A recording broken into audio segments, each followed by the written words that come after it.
this is how it gets minimized. Young genius did everything he was asked to do.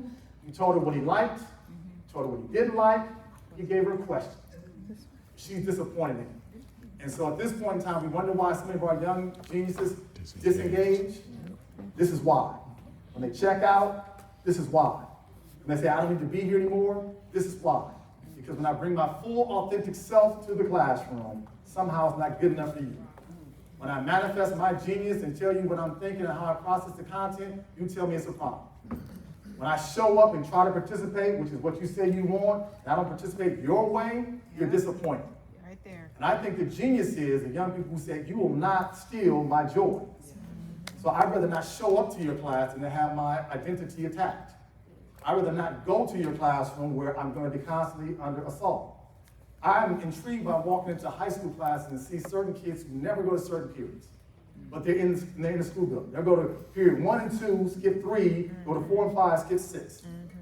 This is genius. Why would I enter a place where I'm constantly going to be told I'm not enough? Genius. Now we have to help our young people understand that they're oftentimes engaging in self-defeating behavior. But part of the issue is we put the labor on young people to do something different. Why don't we put the onus on the adults to do right by our young people?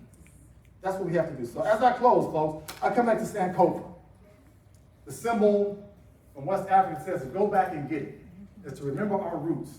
There was a time in our country where black and brown folks, we were educated by black and brown folks who were rooted in our communities, who saw our genius, who lifted up our spirits, who had high expectations, who did not see deficits, who were connected to our parents. We had a time in this country.